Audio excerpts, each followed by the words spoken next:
kita bisa mengukur tingkat kesuksesan kita di dunia dengan membandingkan dengan saudara atau orang lain. Bagaimana caranya? Ya, lihat saja apa yang sudah kita raih hari ini. Kemudian lihat apa yang orang lain juga raih hari ini. Kemudian pasti ketemu, ternyata kita lebih sukses. Buktinya, rumah kita lebih besar, mobil kita lebih mewah, properti kita lebih banyak, perhiasan kita lebih mentereng, pakaian branded, tas branded, jilbab branded, jam tangan branded. Yang lain enggak, kelas-kelas pasar, rumah kecil, mobil nggak ada, sepeda motor udah tahun dulu.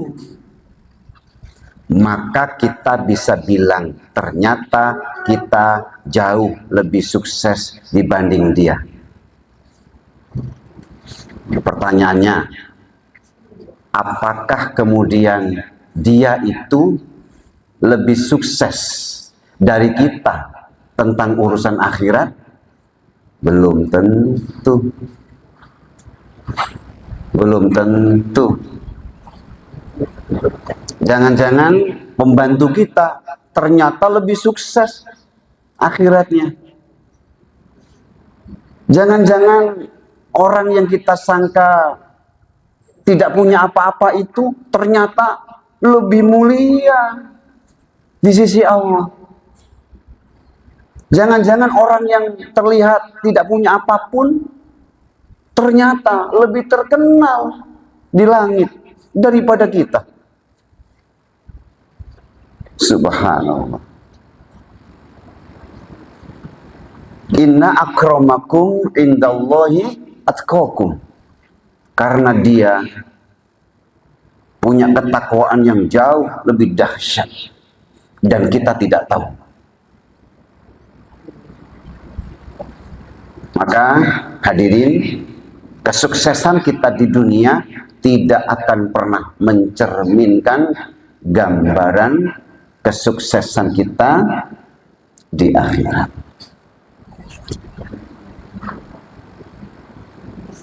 Sementara target kita, fokus kita, impian kita, harapan kita adalah bahagia, sukses di akhirat. Sebab itu sejenak kita tinggalkan rumah untuk thalabul ilmi. Sejenak kita tinggalkan urusan-urusan dunia untuk mengingat Allah. Sejenak kita tinggalkan hiruk pikuknya materi untuk sejenak duduk mengheningkan hati, bertafakkur, bermuhasabah, mengingat Allah. Nah, semoga yang hadir ini selalu Allah berikan taufik hidayah dan kemudian Allah selamatkan dunia akhirat. Amin. Bersabarlah. Sebentar lagi semua akan berakhir. Itu judul pengajian kita hari ini. Bersabarlah. Sebentar lagi akan selesai. Hadirin, ini kisah masyhur yang akan saya ceritakan. Dan kita sudah sering mendengar kisah ini. Tapi judul tadi saya angkat dari kisah ini. Kisah yang saya tidak bosan-bosan untuk membaca. Saya baca ini. Kisah ini. Meskipun sudah tahu. Kisah yang diceritakan, diriwayatkan oleh Abdullah bin Mas'ud. Beliau menceritakan bahwa manusia paling mulia di muka bumi ini, Rasulullah Shallallahu Alaihi Wasallam suatu hari tidur di atas hamparan tikarnya yang sudah lusuh, dan memang di situ hari-hari Rasulullah istirahat. Tidur siang kairulan, tidur malam yang hanya setengah malam, bahkan seperempat malam. Di situ tidak ada tempat lain, karena rumah Nabi hanya sekotak, tidak berkotak-kotak. Rumah Nabi hanya selantai, tidak dua lantai. Di situ Nabi menghabiskan hidupnya bersama Sayyidah Aisyah radhiyallahu anha. Di situ Nabi makan. Nabi meletakkan jubahnya, meletakkan celaknya, cerminnya, sisirnya, tasnya, busurnya. Di situ Nabi beraktivitas. Di situ Nabi tidur. Dan di situ Nabi sholat sunnah. Tidak ada tempat lain. Jika ada sahabat yang datang berkunjung, jika ada keluarga yang datang menjenguk, jika ada anak yang hadir menjumpai ayahnya, Nabi pun nerima di situ. Sehingga siapapun yang masuk rumah Nabi langsung melihat tempat tidur, cantelan baju, meja tempat Nabi meletakkan barang-barangnya. Subhanallah. Dan suatu hari manusia paling mulia itu tidur berbaring di atas hamparan tikarnya yang telah lusuh. Manusia yang menjadi sahabat karib malaikat Jibril ternyata tidur di hamparan tikar. Manusia yang surga tidak akan pernah dibuka, kecuali dia yang mengetuknya itu hanya tidur di alas lusuh tanpa bantal dan tanpa selimut sepanjang hidupnya. Pemilik syafaat yang tidak ada seorang pun Nabi dan Rasul yang akan sanggup memberi syafaat selain dia, ternyata tidur di atas hamparan tikar lusuh.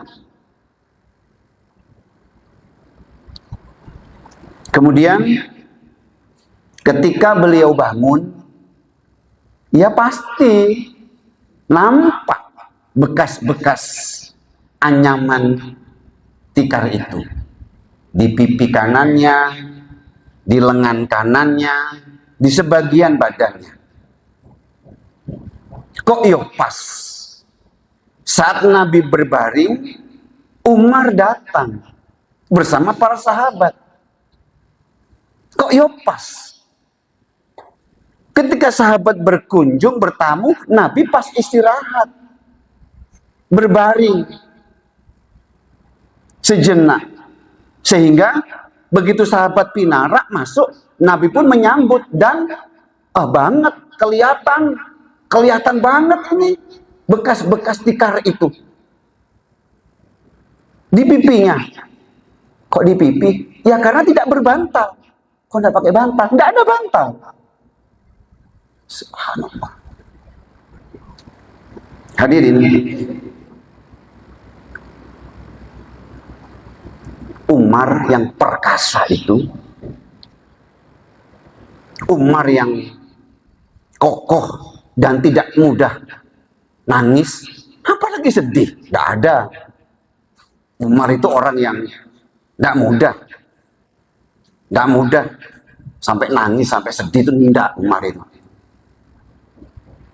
Tapi hari itu Umar diam. Bin Khattab ini diam, melihat bekas-bekas anyaman tikar itu masih nampak di pipi kanan beliau. Diam Umar dipandang. Ya Allah, kekasih Allah ini. Ini orang paling mulia. Ini pemimpin dunia. Dalam batin Umar bergolak hatinya. Dan kemudian Umar menangis dan berkata, Nuhun sewu Nabi. Iya, ada apa? Begini Nabi, tadi kami bisik-bisik dengan teman-teman sahabat. Ya, terus begini, bagaimana kalau kami hari ini mencarikan Nabi kasur yang lebih layak dari ini Nabi? Bagaimana Nabi? Kami akan keluar sebentar. Masa Nabi begini? Masa engkau begini Nabi? Pemimpin manusia, kekasih Allah, masa kayak begini tidurnya? Sepanjang waktu, bertahun-tahun, masa begini? Kami tidak tega Nabi. Kemudian tadi kami bisik-bisik untuk mengganti kasur itu, tikar itu Nabi, dengan yang baru. Dan engkau akan merasakan lebih nyaman nanti. Nun sewu Nabi. Masya Allah.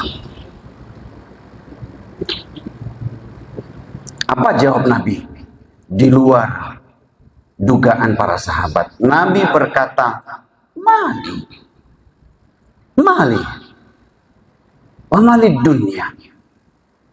Umar, apa urusanku dengan dunia? Aku tidak punya urusan.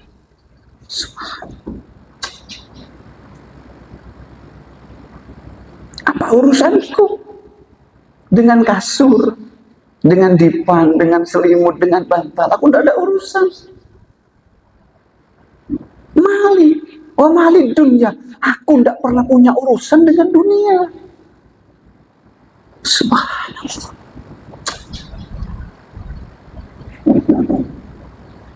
Ma anna fid dunya illa karokibin istadzalla tahta syajarah summa roha wa taroka.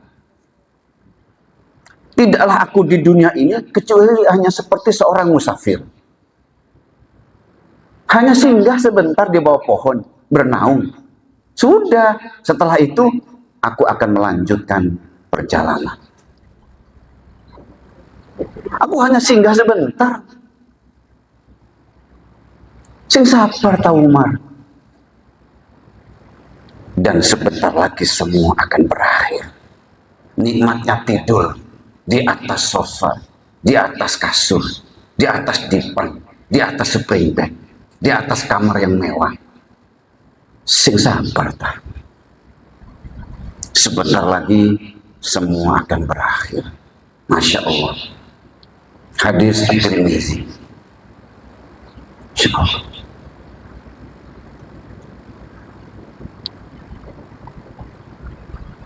Hadirin, mali wa mali dunia, kata Nabi. Aku tidak punya urusan dengan dunia. Apa urusanku dengan dunia? Yang hanya bikin lalai, yang hanya bikin lupa, yang hanya menipu dan menjauhkan kita dari Allah. Aku tidak punya urusan. Hadirin, betapa Rasulullah Sallallahu Alaihi Wasallam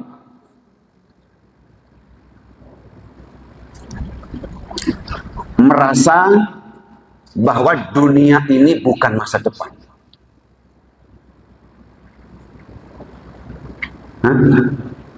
Masa depan? Bukan. Betapa Nabi memang merasa dunia memang bukan masa depan. Ngapain dibela-belain? Bertaruh-taruh siang malam. Emang masa depan? Bukan. Kalau dunia masa depan, kasihan orang yang sepanjang hidupnya belum pernah merasakan lezatnya dunia. Kan kasihan. Kasihan anak-anak yang terlahir tanpa bapak, tanpa ibu, tanpa siapapun, sebatang kara. hidupnya mengais-ngais, mengais-ngais, mengais-ngais. Tidak punya siapapun. Kasihan. Maka dunia memang bukan masa depan dan tidak ada masa depan. Apanya yang mau diperjuangkan? Demi apa? Masa depan. Masa depan apa?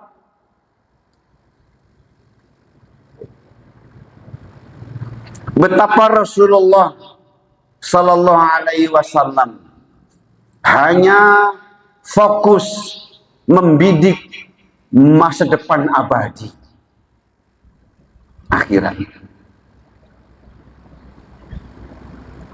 Yang di sana memang tempat terbaik untuk istirahat.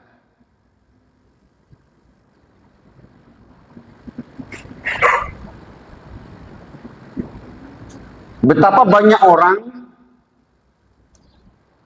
bekerja siang malam, berburu dunia tanpa henti. Dari sejak muda sampai tua renta. Hanya untuk menikmati masa depannya. Begitu pensiun dia sakit. Penyakitnya bertumpuk-tumpuk.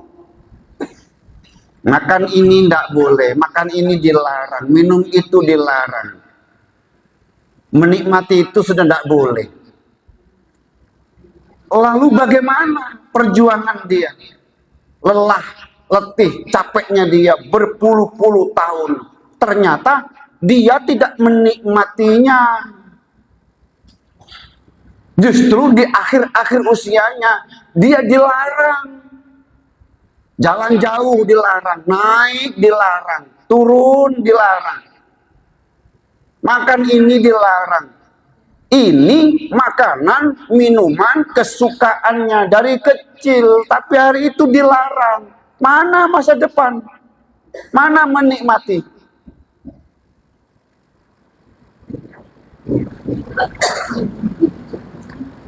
Tapi akhirat, subhanallah, masa depan.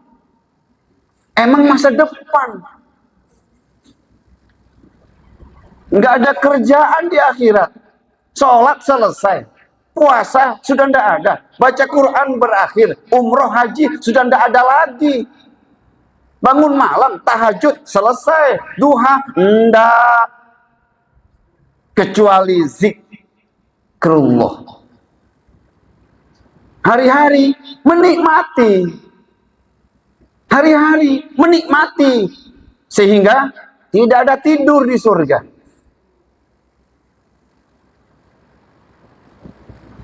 Betapa Rasulullah hanya membidik kenikmatan abadi.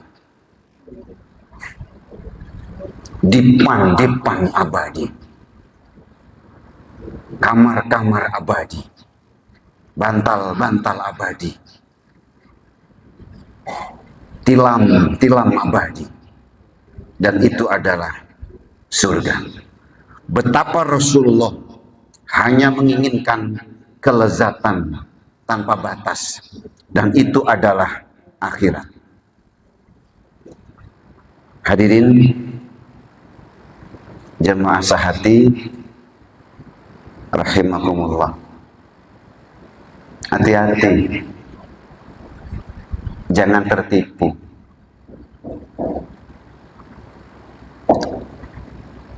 Cari kenikmatan akhirat dan bersabar. Bersabar. Demi Allah, sebentar lagi akan berakhir. Ada ibu-ibu pengusaha datang ke sini minta doa. Beliau cerita tentang suksesnya usahanya hari ini.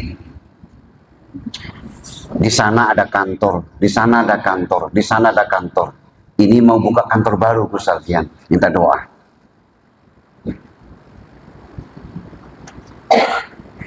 Saya bilang, ya diukur. Karena tubuh manusia, badan manusia, umur manusia punya batas. diukur. Kalau menurut saya sih Bu, sudah cukup. Ya, saatnya fokus akhirat. Sudah saya bilang. Ya sabarlah. Apa yang dengan capai sudah bikin orang ngiler. Udah bikin orang iri hati kok. Apa yang jenengan telah capai hari ini udah bikin manusia takjub. Sampai kapan? Buka lagi, grand opening lagi, sampai kapan? Saya bilang di kantor. Selesai bincang-bincang, pulang saya hitung belum seminggu. Keluarganya ngasih kabar bahwa beliau telah pergi untuk selamanya. Dengan seluruh impiannya, dengan seluruh rencananya. Maka bersabar. Sebentar lagi semua akan berakhir. Dan hari itu, hari ketika setiap jiwa akan dibalas sempurna sesuai dengan apa yang mereka kerjakan. Dalam surah Ghafir ayat 17. Al-yauma tujza kullu nafsim bima kasabat la zulmal yaum innallaha sari'ul hisab. Pada hari ini setiap jiwa, setiap diri, setiap hamba akan diberi balasan sesuai dengan apa yang telah dia usahakan. Persis seperti apa yang dia telah perjuangkan. Tidak ada hari itu, hari ini yang akan dizalimi. Tidak ada. Pas. Persis. Sempurna. Balasan itu sempurna. Untuk setiap titik kebaikan, Allah akan berikan balasan. Biji zarroh. Setiap biji atom. Setiap debu. Akan Allah berikan balasan. Innallaha sari'ul hisab. Sesungguhnya Allah sangat cepat perhitungannya. Ibu-ibu, maka yakin kita bahwa akhirat pasti ada. Dan yakin ada. Dan memang harus ada. Harus ada akhirat. Kalau akhirat nggak ada, kalau surga nggak ada, kalau neraka nggak ada, betapa tidak adilnya Allah. Kan nggak adil Allah. Justru karena Allah adil dan maha adil, maka Allah bikin akhirat.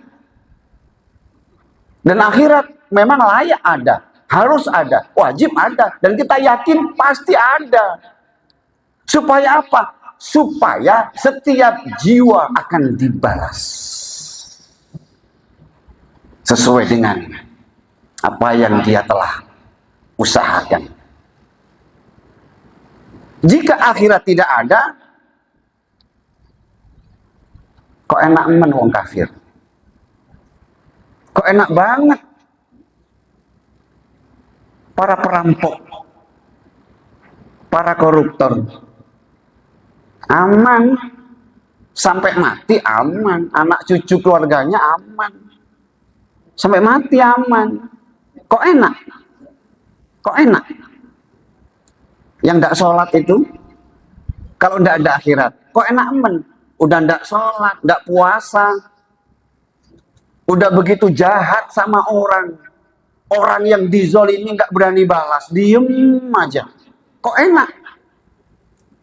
Kalau akhirat itu ndak ada, kok enak orang-orang yang zolim-zolim itu, yang seenaknya bawa hak orang lain, yang seenaknya ambil milik orang lain, bawa punya orang lain, setelah dapat diam tanpa kabar sampai mati. Hah?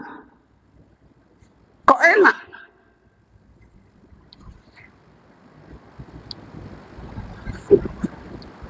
Maka akhirat harus ada. Kasihan yang setiap malam tahajud nangis-nangis. Kasihan mereka yang setiap hari baca Quran selembar sampai nyari-nyari waktu. Di atas bis dia baca, di bandara dia baca, di pesawat dia baca, nunggu meeting dia baca, antri dia baca, zikir. Kasihan yang sedekah diam-diam, nggak ada orang, kerjaannya sedekah nggak ada orang. Emang nyari-nyari tempat yang dia yakin nggak ada orang lihat, dan kita nggak tahu. Subhanallah.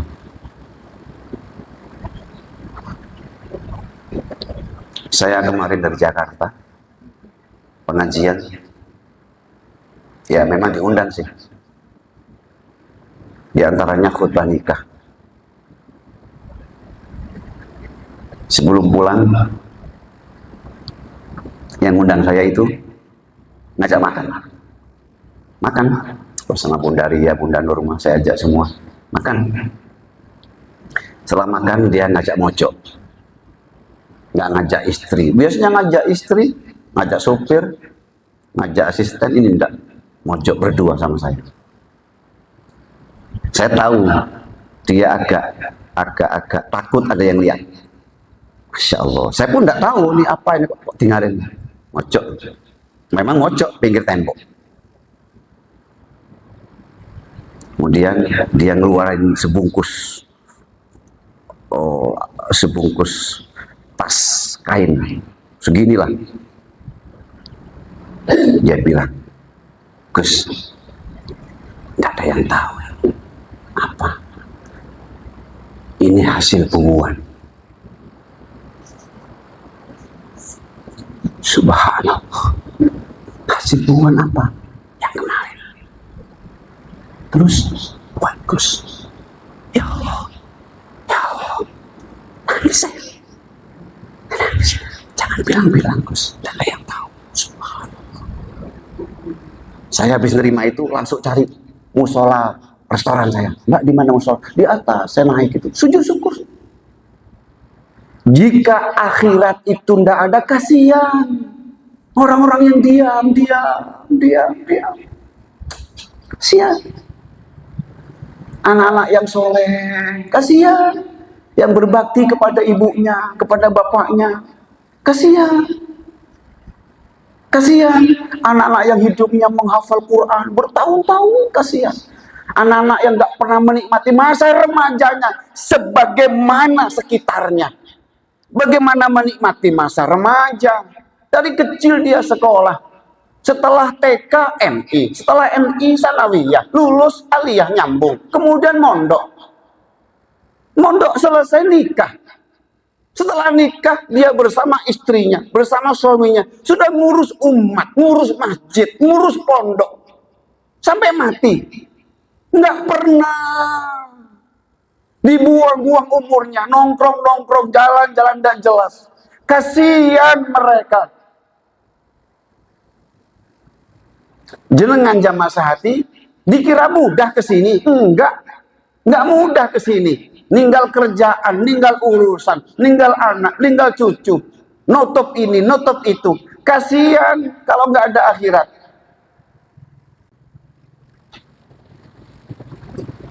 Maka bersabar.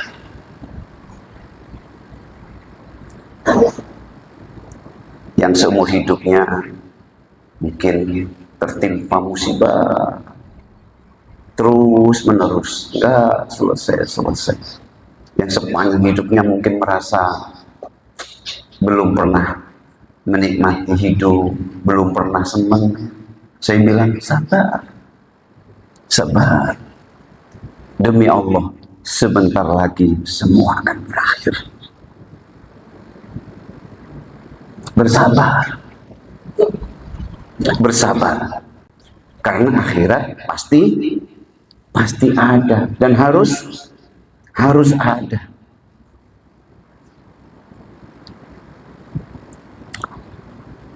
Hadirin yang berbahagia. Dan memang yang bilang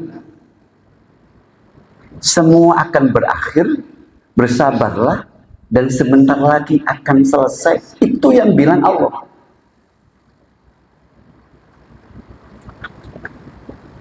Hadirin, dalam surah Al-Anbiya, pas ayat pertama. Kalau jenengan buka surah Al-Anbiya, ayat 1, ayat pertama. Allah buka dengan satu kalimat. Iqtarobalin nasi hisabuhum ahum fi ghaflatin mu'ridun.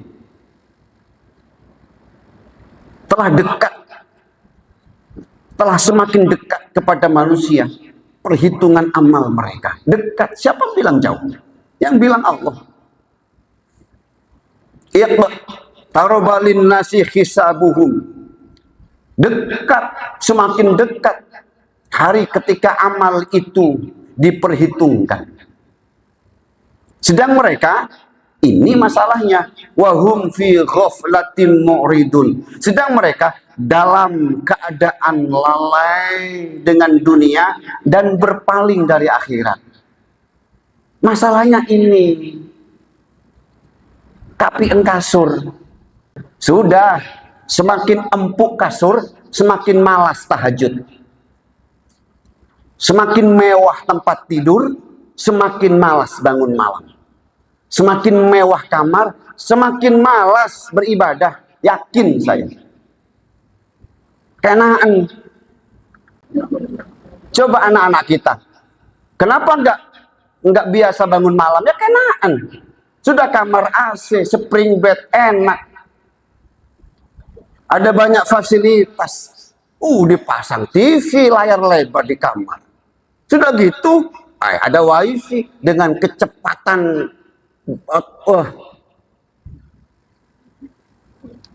Apa kata Allah? Wahum fi ghaflatin mu'ridun.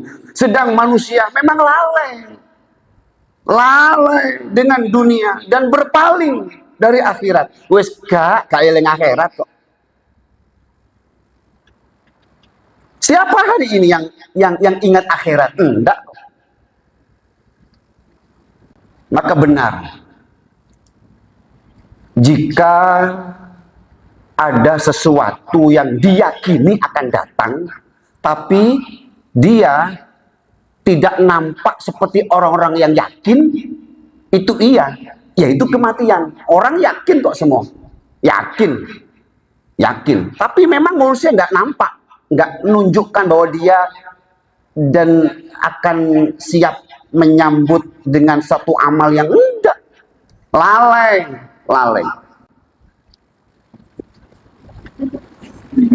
Ya hari-hari ini, bagaimana ingat akhirat? Wong dunia dibentangkan. Nun sewu ibu-ibu, ngapunten saya.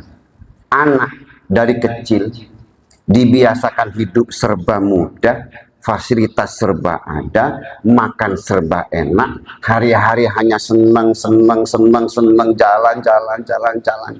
jalan, akan jadi anak yang jauh dari akhirat dan akan lupa kepada akhirat. Kenapa? Karena dia telah mengagumi dunia. Bagaimana kagum akhirat?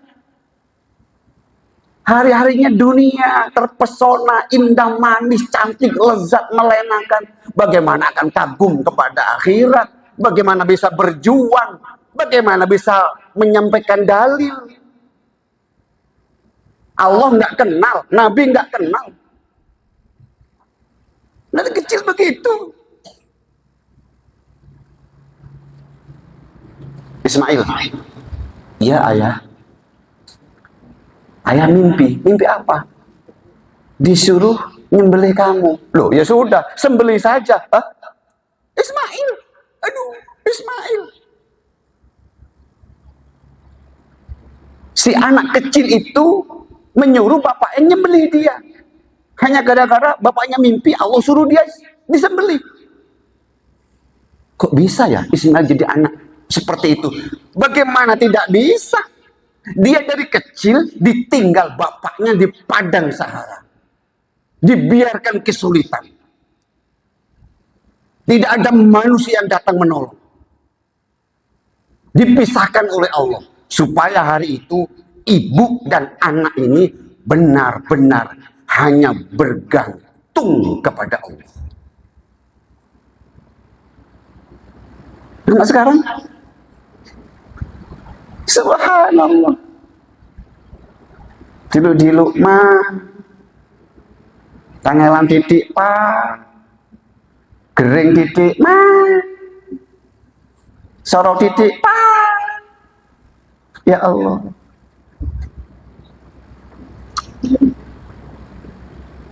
Bagaimana anak akan kagum dengan akhirat? Anak-anak kagum dengan surga? Anak-anak akan kagum dengan kehidupan setelah ini? Subhanallah. Maka bersabarlah. Sebentar lagi semua akan berakhir. Dan hari itu setiap jiwa akan Allah berikan balasan sesuai dengan apa yang diusahakan. Hadirin ibu-ibu rahimakumullah. Siapa bilang Nabi kita ini miskin? Ada yang berani bilang Nabi miskin, tidak punya apa-apa, tidak punya uang? Bahwa Nabi rumahnya sekotak? Iya. Nabi rumahnya kecil? Iya.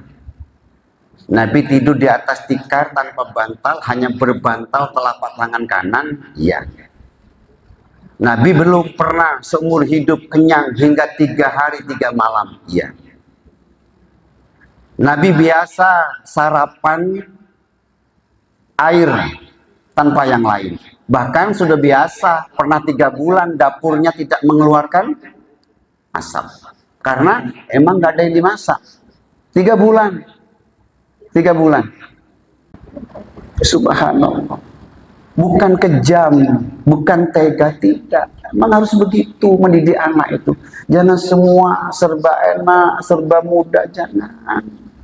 Jangan. Loh iya, jangan Pak. Makanya saya sampai sekarang nggak pernah manggil chef. Datangkan tukang masak, tukang cuci, tukang setrika, tukang kebun, nggak ada. Nggak ada. Yang piket anak-anak, yang belanja anak-anak, yang masak anak-anak. Coba, menunya anak-anak, terserah. Coba, nyuci anak-anak, setrika anak-anak. Ya. Coba ban bocor anak-anak, terserah. Kalau gak gelem nambal ya melaku. Loh, nek pengen mancal ya ditambal bannya. Coba. Sakit kadang-kadang saya biarin. Anak adem panas yang jarno. Aduh jarno. Bah. Kalau uyah dewe. Kamu dewe. Bukan tegan. Bukan. Subhanallah. Mereka, ya saya sedang copy paste aja. Aku biar ngono Pak. Aku biar ngono. Itu ada adik saya itu yang tahu persis sejarah saya. Terus ini sih disebeti, sambloki kok mbak apa. Sampai hari ini bapak ibu saya, bapak umi saya enggak tahu kok. Saya mondok di mana? Di pondok naik daftar. Kok iso mondok karo? Coba. Makanya ketika Abah meninggal, saya bilang, Bah, terima kasih atas semua metode pendidikan yang telah engkau berikan kepadaku. Serius saya, di kuburan itu, bah, sembah nuwun sangat, bah. Jenengan oleh didik kula dari kecil, bah, dan jadilah saya seperti ini. Ya Allah, saya dulu melihat iri melihat teman-teman sebaya lah. Bapak lungo mulai nggo pentol, bapak lungo mulai nggo layangan, bapak lungo nggo tas api-api. Loh iya serius ini. Dan hari ini teman-teman main yang dulu sudah hidup serba cukup ada itu tipe saiki ya. Ya nyilih duit barang ya gak balik kan. Nage ya sano dek keadaan ini ya Allah. Dulu bapakmu tak bilang ya Allah subhanallah. Kan gak syukur saya. Maka anak yang dari kecil sudah biasa hidup menderita, hidup serba sulit, hidup penuh dengan cobaan, ujian beruntun menimpanya. Anak yang dari kecil biasa menyelesaikan masalahnya sendiri, bertahan dengan caranya sendiri. Anak yang dari kecil dibiasakan mengenal akhirat, kenikmatan abadi, surga dibentangkan. Di saat dewasa, dia jadi anak yang tangguh dan tahu diri. Tapi anak dari kecil dimanja, dibiasakan enak, serba mudah, nanti akan jadi anak yang menyusahkan orang tua. Hari ini tiba zamannya. Maka hadirin bersabar. Ya, istiqomah. Enggak lama kok. Sholat berjamaah enggak lama. Sedekah enggak lama. Tahajud enggak lama. Baca Quran enggak lama. Siapa bilang lama? Bentar. Sebentar. Enggak lama. Berbuat baik enggak lama. Pengajian ini enggak lama kok. Dilungkas mari kok. Mari. Wis tak mari. Ibadah, sujud, nangis, doa, zuhud. Enggak lama.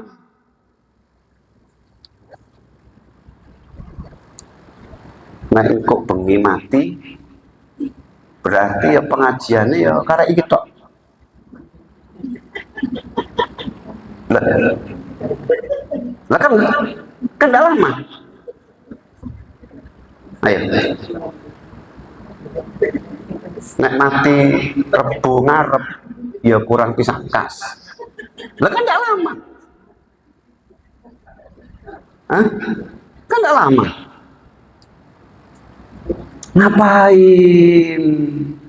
Ngapain bermewah-mewah, numpuk-numpuk ini, numpuk-numpuk itu, numpuk-numpuk ini itu, nggak dipakai, dilihat-lihat, ngapain? Subhanallah.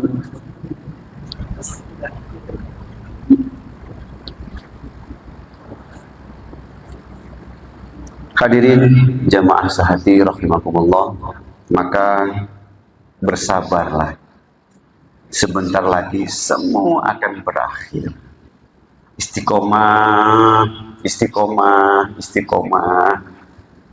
Rutinitas ibadah yang sudah kita jalani dipertahankan.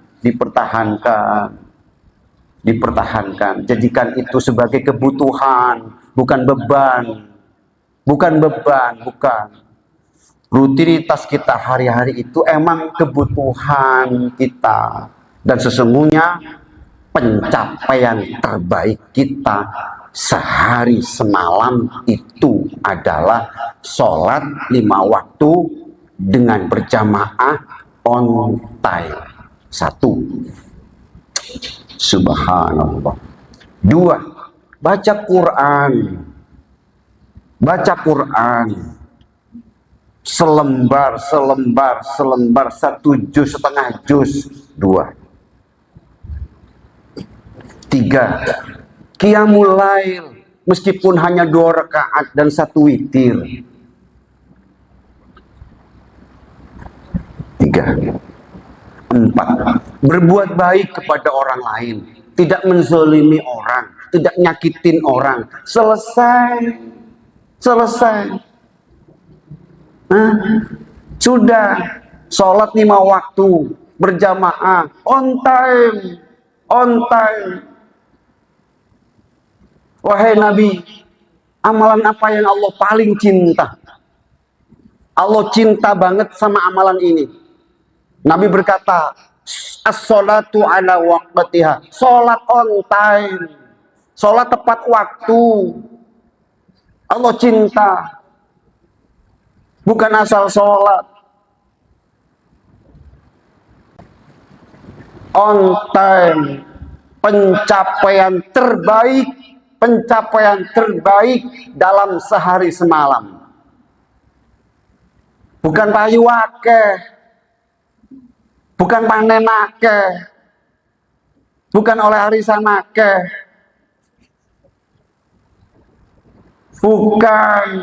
bukan, demi Allah bukan. Subhanallah. Pencapaian harian ini bukan mingguan, bukan bulanan. Sudah istiqomah, bersabar, sudah. Bentar lagi kok. Oh, waktu cepet kok. Waktu itu cepet. Ini sudah akhir bulan Rabiul Awal. Sudah Rabiul Akhir. Sudah. Kalau bulan Masehi, Februari sudah puasa Ramadan. Baru kemarin puasa, sudah mau puasa lagi. Sebelakra, dolan, ngurusi kembang, gunting kembang. Lek kembang siji gak masalah. Lek kembang sak kebon nih. Mulai isu sampai zohor. Sak ngaji abot. Enek alasane mulai. Macak golek minjem paling enak budal. Jatah hajut wabot. Dijak nanggone tawang mangu kok iso tani bengi. Nek dijak nasolekta kok yo iso gak turu barang nih. Melek seger ngono. Semangat. Jak ngaji lagi 2 ayat.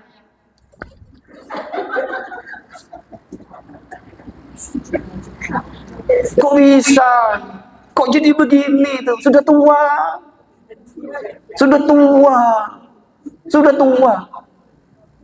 Itu malaikat wis ngenteni lawan. Engok-engok ndi wong iki. Sudah. Traveling udah cukup. Shopping sudah cukup. Branded udah. Selesai. Orang kayak kita sudah di rumah saja, duduk, istighfar, ibadah. Oh, enggak usah keliling-keliling. Kecuali safar ada manfaatnya, silaturahim memang ada manfaatnya. Kalau enggak ada sudah di rumah. Lebih baik. Ini zaman fitnah. Kata Nabi, di rumah lebih baik.